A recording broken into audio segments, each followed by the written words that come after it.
जरा सोचिए, क्या कोई तस्वीर बिना एक भी शब्द कहे एक पूरी की पूरी कहानी सुना सकती है?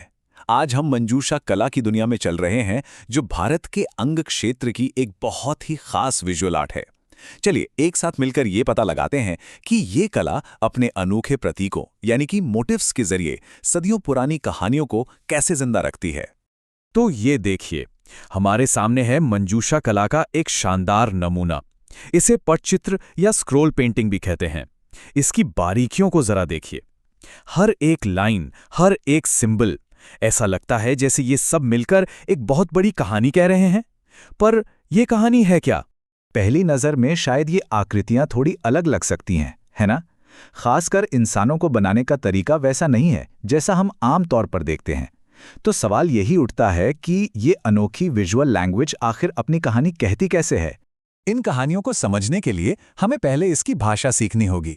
जी हाँ, मंजूषा कला की अपनी एक पूरी विजुअल लैंग्वेज है, जो खास तरह के सिंबल्स और मोटिव्स से बनी है, और ये पीढ़ी दर पीढ़ी चली आ रही है। ये कला अंग प्रदेश की सांस्कृतिक पहचान का एक बहुत जरूरी हिस्सा है, और इस कला के दिल में बसी है बेहुला बिशहरी की लोक कथा, जो प्यार, त्याग और अटूट विश्वास की एक बेहद शक्तिशाली कहानी है। मजे की बात यह है कि हम आगे जितने भी मोटिव्स देखेंगे, वो सब कहीं ना कहीं इसी कहानी से जुड़े हुए हैं। तो फिर इस विजुअल कोड को डीकोड कैसे किया जाए? इसकी चाबी छिपी है मोटिव या रूपांकन को समझने में। यही वो बिल्डिंग ब्लॉक्स हैं जिन पर यह पूरी कला टिकी हुई है। इसे ऐसे समझिए कि अगर मंजूषा पेंटिंग एक पूरा वाक्य है, तो हर मोटिव उस वाक्य का एक शब्द है। मतलब हर प्रतीक का, चाहे वो कोई जानवर हो, फूल हो या इंसान, एक खास पारंपरिक मतलब होता है।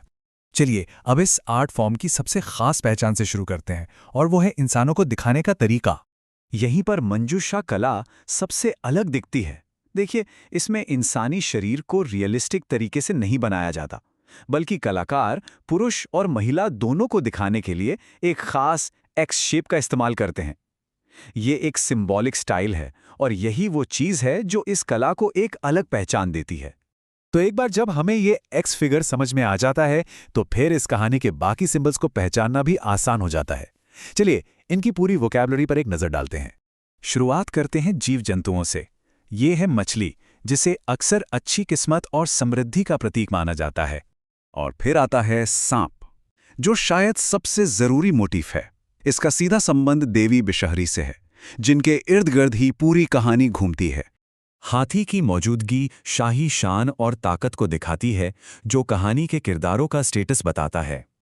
और ये देखिए खूबसूरत मोर, जो अक्सर सुंदरता और पवित्रता का प्रतीक होता है। जानवरों के अलावा प्रकृति भी एक अहम किरदार है। यह है चंपा का फूल, जो अंग प्रदेश की खासियत है और पवित्रता का एहसास कराता है। कहानी में दिव्य प्रतीक भी बहुत हैं, जैसे कि सूर्य, जो कि जीवन और ऊर्जा का प्रतीक है। इसकी मौजूदगी बहुत शक्तिशाली मानी जाती है। और हाँ, भगवान शिव जैसे प्रमुख देवता भी इसमें शामिल हैं।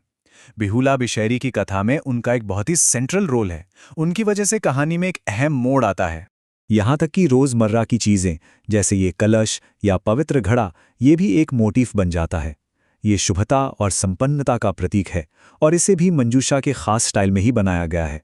तो इंसानी आकृतियों से लेकर जानवरों तक और दिव्य प्रतीकों से लेकर सांस्कृतिक चीज़ों तक, ये सारे मोटिव्स मिलकर एक पूरी विजुअल भाषा बनाते हैं। हर मोटिव एक तय पैटर्न पर बनता है, और यही वजह है कि ये कला इतनी आसानी से पहचानी जाती है और इतने गहरे मतलब रखती है। आखिर में ये सारे अलग अलग प्रतीक जुड़कर एक बहुत ही गहरी और कॉम्प्लेक्स कहानी बनाते हैं। ये सिर्फ तस्वीरें नहीं हैं, बल्कि उससे कहीं ज़्यादा हैं। जैसा कि कहा जाता है, मंजूषा कला में रूपांकन केवल चित्र नहीं हैं, वे परंपरा, संस्कृति और कहानी कहने की एक दृश्य भाषा हैं। ये हमें सोचने पर मजबूर करता है कि हमारे आसपास की दुनिया में और कितनी ऐसी छिपी हुई भाषाएं मौजूद होंगी,